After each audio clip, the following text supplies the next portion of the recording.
अस्सलाम वालेकुम viewers, welcome again to Urdu primary world. Bridge course, मजमून मराठी, विषय मराठी, जमात हश्तुम यानी इयत्ता 8वी, मराठी सुगम भारती, ॲक्टिव्हिटी नंबर 1, दिवस पहिला, कौशल्य किंवा संकल्पना, महारत या तसव्वुर, क्षेत्र मौखिक भाषा विकास, ज़बान की तरक्की, संकल्पना या तसव्वुर, अभिव्यक्त होने यानी अपने आप को जाहिर करना, बोलना, नादमय शब्द, राइमिंग वर्ड्स, कविता गायन यानी कविता पढ़ना, क्षमता, श्रवण, वाचन, लेखन, भाषण। श्रवण यानी सुनना, वाचन यानी पढ़ना, लेखन यानी लिखना और भाषण यानी बोलना।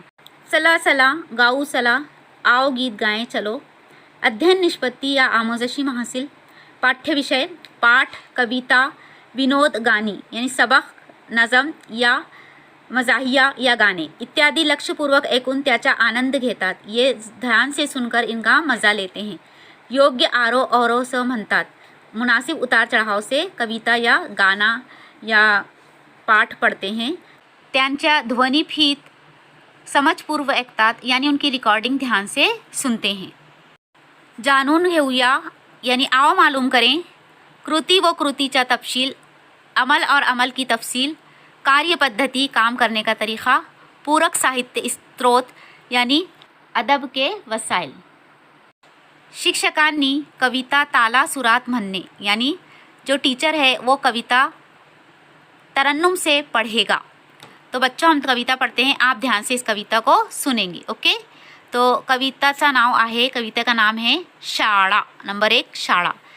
ऐका, वाचा, म्हणा, सुनो, पढ़ो और बोलो। हम पढ़ते हैं, आपको कविता ध्यान से सुनना है। एक, शाळा, भाग 1, ऐका, वाचा, म्हणा, सुनो, पढ़ो और बोलो। ही आवडते मजमनापासुनी शाळा, लाविते लढा ही जसा माऊली बाळा, हासऱ्या फुलांचा बाग जसा आनंदी, ही तशीच शाळा मुले इथे स्वच्छंदी, हासुनी हसवुनी खेळुनी सांगुनी गोष्टी, आम्हास आमुचे गुरुजन शिक्षण देती, हे प्रेम कराया किती भोवती भाऊ, हातात घालुनी हात तयांच्या राहू, येथेच बंधू प्रेमाचे घ्या धडे, मग देश कार्य करण्याला भाखडे, पसरवा नाव शाळेचे चहूकडे, मग लोक बोलतील धन्य धन्य ती शाळा, जी देशासाठी तयार करीते बाळा, ही आवडते मज मनापासुनी शाळा। तो ये कविता आपने ध्यान से सुनी, आप भी इसको इसी तरीके से ताल सूर से पढ़ेंगे। तो चलिए आगे बढ़ते हैं। सक्षम बनूया यानी आओ सलाहियत पैदा करें, कृति व कृतिचा तपशील, अमल और अमल की तफसील, कार्य पद्धति, काम का तरीक़ा, पूरक साहित्य स्त्रोत यानी हवाला जाती साहित्य, हवाला जाती वसाइल। नंबर 1, शिक्षकांनी विद्यार्थ्यांना विविध कविता ऐकाव्यात व विद्यार्थ्यांच्या मनामध्ये कविता गायनाची आवड निर्माण करावी। अब शिक्षकांनी काय करायचे, शिक्षक ने क्या करना है कि विद्यार्थियों को यानी तालिब इल्मों को मुख्तलिफ कविता सुनवाएं और विद्यार्थी के मन में कविता गायन की शौक पैदा करें। नंबर 2, शिक्षकांनी विद्यार्थ्यांना कविता चालीवर म्हणण्यास सांगावी, मध्यवर्ती संकल्पना सांगण्यास सांगावी।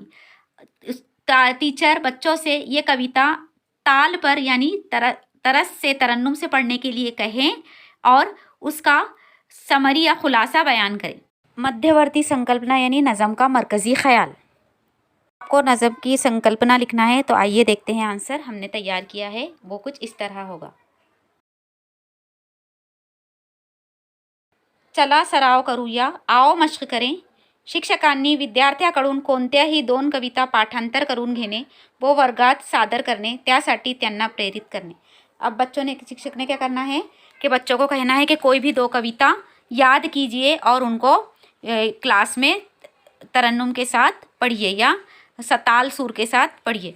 तो पहली तो ये ऊपर की नज़म भी पढ़ सकते हैं जो हमने पढ़ी है वो सुनकर, और दूसरी और एक नज़म आपको दे रहे हैं हम, वो नज़म आप पढ़िए। उस नज़म के अलावा भी दूसरी कोई मराठी की नज़म आप पढ़ सकते हैं, लेकिन हमने आपको नमूने के तौर ये 2 कविता सुनाई हैं थोड़ी थोड़ी शॉर्टकट्स। आप जो है ये कविता नेट पे से यूट्यूब पे से सर्च करेंगे और गाएंगे और अपने टीचर को सुनाएंगे। आप चाहे तो कोई और दूसरी 2 कविता भी ले सकते हैं।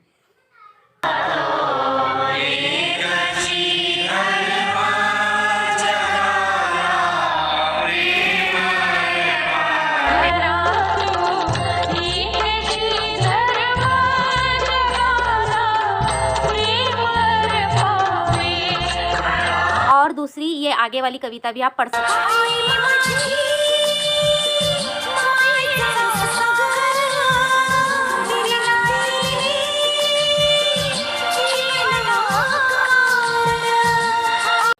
तो इस तरीके से ये 2 कविता आप अपने टीचर को याद करके सुनाएंगे, या कोई और 2 आपको कोई पसंद आती है तो वो भी आप ताल सुर से पढ़ के अपने टीचर को सुना सकते हैं। कल्पक होऊया आवाहने तखय्युलाती बने या चॅलेंज नंबर 1, प्रत्येक विद्यार्थ्याने आपल्या शाळेविषयी सुंदर अशी कविता तयार करणे, त्यासाठी शिक्षकांनी काही शब्द देणे। हर विद्यार्थी ने क्या करना है, अपने शाळे के हिसाब से अपने स्कूल के लिए एक सुंदर सी कविता लिखनी है अपनी स्कूल पर। उसके लिए शिक्षक आपको कुछ शब्द देंगे, उस शब्द का यूज़ करके आप प्रयोग करके तुम्ही कविता तयार करायची आहे। ओके, तो उदाहरणे कोणती कोणती शब्द दिलेली आहे इकडे, माझी शाळा, फळा, क्रीडांगण, खेळ, अभ्यास इत्यादी। कोणतेही शाळेविषयी शाळेशी संबंधित शब्द, आणखी तुम्ही कोणतेही शाळेशी संबंधित शब्द घेऊ शकता, या उदाहरणार्थ तुम्हारा दिलेले आहेत। तो ये शब्द लेकर आपने क्या करना है, कविता तैयार करना है। तर मी थोडीशी लहानशी कविता तयार केलेली आहे ही शब्द वापरून। तर बघूया माझी लिहिलेली कविता। ही माझी लिहिलेली कविता आहे माझी शाळा या विषयावर। तुम्ही पण अशी कविता हा शब्द वापरून लिहू शकता किंवा ही पण उतारून घेऊ शकता। आप भी ऐसी कविता तैयार कर सकते हैं या फिर यही कविता भी आप लिख सकते हैं। प्रश्न क्रमांक 2, तुम्हाला तुमची शाळा का आवडते, थोड़क्यात लिहा। आपको आपका स्कूल क्यों पसंद आता है, थोड़े से आपको 4-5 जुमलों में ये लिखना है। तो आइए लिखते हैं, और आप भी अगर चाहे तो आप इसमें अपने हिसाब से कुछ ऐड करके लिख सकते हैं कि जो आपके स्कूल में आपको पसंद आता है। ओके, तर चला लिहूया तुम्हाला तुमची शाळा का आवडते। माझी शाळेचे नाव जी.प. प्राशा गांधेली आहे। माझ्या शाळेत खूप मोठा क्रीडांगण आहे। आमचे सर्व शिक्षक आम्हाला खूप चांगला शिकवतात। विविध स्पर्धांचे आयोजन आमच्या शाळेत केले जातात, जसे वक्तृत्व स्पर्धा, खेळ, चित्रकला इत्यादी। माझी शाळा खूप स्वच्छ राहते, म्हणून मला माझी शाळा खूप आवडते। नीचे है संदर्भ, पाठ्यपुस्तक यूट्यूब किंवा दीक्षा। तुम्ही पाठ्यपुस्तक यूट्यूब किंवा दीक्षा ॲपमधून हे कविता वाचू शकता। येथे शाळेचा एक पिक्चर दिलेला आहे, जी.प. प्राशाळा प्राथमिक शाळा। तुम्ही या पिक्चर बघून पण आपल्या शाळेविषयी लिहू शकता। या पिक्चराचा निरीक्षण बारीकीने करा व शाळेविषयी लिहा।